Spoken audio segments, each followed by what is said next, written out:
যশোরের উন্নয়ন কর্মসূচি থেকে শুরু করে জাতীয় সংসদে জুলাই সনদ নিয়ে উত্তপ্ত বিতর্ক সোমবার একই দিনে দেশের রাজনৈতিক অঙ্গন কার্যত দুই মঞ্চে বিভক্ত উত্তেজনার চিত্র দেখিয়েছে। একদিকে মাঠের সমাবেশে ঐক্য ও উন্নয়নের বার্তা, অন্যদিকে সংসদে পরস্পর বিরোধী বক্তব্যে তৈরি হয়েছে তীব্র বাকযুদ্ধ। যশোরের শার্শা ও ঈদগাহ ময়দানের পৃথক কর্মসূচিতে প্রধানমন্ত্রী তারেক রহমান উন্নয়ন ও গণঅভিপ্রায় বাস্তবায়নের ওপর জোর দেন।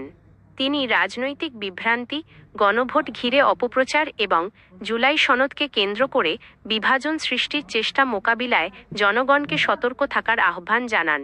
একই সঙ্গে কৃষি, কর্মসংস্থান, খাল পুনঃখনন সহ বিভিন্ন উন্নয়ন প্রকল্পকে সামনে রেখে দেশ গঠনের রাজনীতি চালিয়ে যাওয়ার বার্তা দেন তিনি।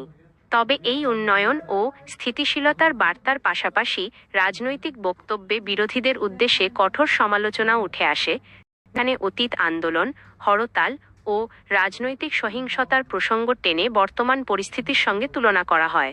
অন্যদিকে একই দিনে জাতীয় সংসদ অধিবেশনে জুলাই সনদ ইস্যু ঘিরে সরকার ও বিরোধী দলের মধ্যে উত্তেজনা চরমে ওঠে। রাষ্ট্রপতির ভাষণের ওপর ধন্যবাদ প্রস্তাবের আলোচনায় একজন সংসদ সদস্যের বক্তব্যকে কেন্দ্র করে শুরু হয় তীব্র প্রতিবাদ ও পাল্টা স্লোগান।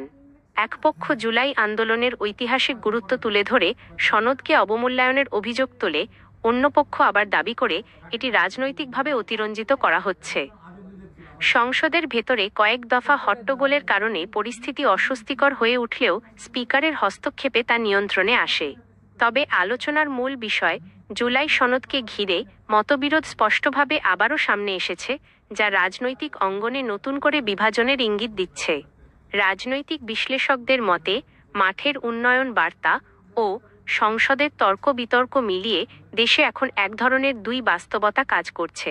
একদিকে ঐক্য ও উন্নয়নের প্রচারণা, অন্যদিকে ঐতিহাসিক ব্যাখ্যা ও রাজনৈতিক স্বীকৃতি নিয়ে তীব্র মতপার্থক্য।